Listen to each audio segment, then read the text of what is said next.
Hello people, good morning. कैसे हो आप सब? I hope you would be doing good. Hope so आप लोग अच्छे होंगे और स्वागत है आपका मेरे नए ब्लॉग में। और ये स्टडी ब्लॉग होने वाला है, इसको आज आप पूरा देखोगे। ये स्टडी ब्लॉग मेरे प्रीलिम्स के रिज़ल्ट के बाद का होने वाला है। ये स्टडी ब्लॉग मेरा प्रीलिम्स के रिज़ल्ट के बाद का होने वाला है। तो आप यहाँ पे देखोगे कि मैं अपनी रूटीन को कैसे सेट की हूँ और क्या क्या चेंजेस लाई हूँ अपनी रूटीन में। और या stay tuned and don't forget to like, share and subscribe to our YouTube channel.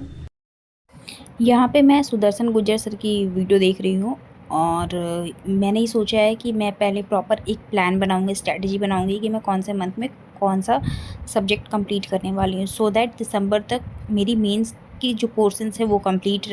उन्होंने जो भी बताया है अपने वीडियो में, मैंने टोटली उसको कॉपी पेस्ट नहीं करा है अपने प्लान से। मैंने उसमें थोड़ा मॉडिफाई करा है अपने अकॉर्डिंग। और मेरी ये इसमें मॉडिफिकेशन है मेरे प्लान में कि जो सब्जेक्ट्स मैं पिछले बार नहीं कर पाई थी अच्छे से, लाइक जिस सब्जेक्ट से मैं डरती थी जैसे कि एंशिएंट है, वो मेरा पिछले बार नहीं हो पाया था अच्छे से। तो मैं सोच रही हूँ कि इस बार मैं सबसे पहले उसे कर। एनसीएन की नोट्स मैंने यहाँ पे बीच से बनाना स्टार्ट करा है क्योंकि मेरी कॉपी बची हुई थी, तो मैं सोची कि चलो वहाँ से जब मैं क्लास कर रही थी तो वहीं से बनाना स्टार्ट कर दी। मैं पढ़ने से पहले कोशिश करती हूँ कि प्रेयर करके पढ़ाई स्टार्ट करूँ। यहाँ पे मैं एनसेंट स्टार्ट कर दी थी और मैंने जहाँ से एनसेंट जिस इंस्टीट्यूट से मैंने करा था वहाँ पे जो सर थे एनसेंट हिस्ट्री के, वो काफ़ी ज़्यादा अच्छे थे और उनका नाम था ई सिनाया सर और he was from south India.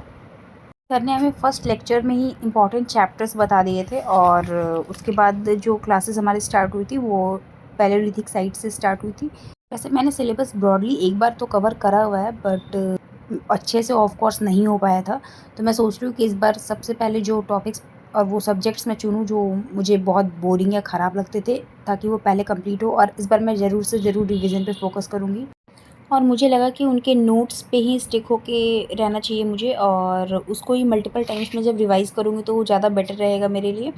Bye the way, do you know what is culture? Let me tell, it is just a way of life. And do you know what is civilization? It is the highest stage of development of a culture and it goes with technology.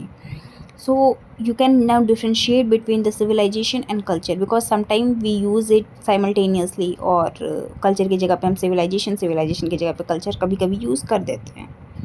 मेरे लिए ancient इसलिए मुझे difficult लगता है क्योंकि इसके जो words होते हैं like Pleistocene, Holocene, I might pronounce it wrong, please excuse me for that and please correct me. जैसे ऑस्ट्रेलोपिथेकस, रामापिथेकस, और अभी जो मैं पढ़ रही हूँ मैं वही बता सकती हूँ आपको। भीमबेटका, आदमगढ़, अतिरम पक्कम। जब स्टार्टिंग में भी ये नेम्स सुनी थी तो मुझे लगता माय गुडनेस याद कैसे होगा। होमो इरेक्टस, होमोनिड्स, मैंने कुछ कुछ एक आध दो वर्ड्स पहले ही पता था, बट ज़्यादातर जो वर्ड्स मैंने सुने ना, आई वाज लाइक इतने सारे नेम मुझे याद करके जाने होंगे। यहाँ पे एक छोटे से ब्रेक के बाद मैं पॉलिटी लेके बैठ गई थी और पॉलिटी में मैंने सबसे पहले एनसीईआरटी करा प्रेयर करने के बाद ऑफ कोर्स। और यहाँ पे मैं ये कोशिश करती हूँ कि जो वर्ड्स जब मैं पढ़ती हूँ तो जो मुझे नहीं आते, जिसकी मीनिंग नहीं पता, वो मैं सर्च करके उसी के आसपास में जो जगह है वहाँ पे मैं लिख लूँ। और ये मैं पहले कर चुकी हूँ तो ये मेरे लिए आसान हो गया। अब भी लिख लो तो टाइम सेव हो रहा है मेरा इन अ वे कह लो। और यहाँ पे मैं एक रीडिंग लगा रही हूँ ताकि वो जो चीज़ें हैं जो मैंने पढ़ा था वो याद रहें और एक अच्छा बेस बने। ये 11th की एनसीईआरटी है पॉलिटी की, इंडियन कॉन्स्टिट्यूशन एंड वर्क। यहाँ पे कोशिश है मेरी कि मैं एक दिन में एटलीस्ट 2 जीएस के सब्जेक्ट और सी सेट थोड़ा बहुत और रिवीजन ज़रूर करूँ, बट देखते हैं कितना हो पाता है। हाँ, अलॉन्ग विद द न्यूज़पेपर देखते हैं कितना हो पाता है और कितना बाकी रहता है।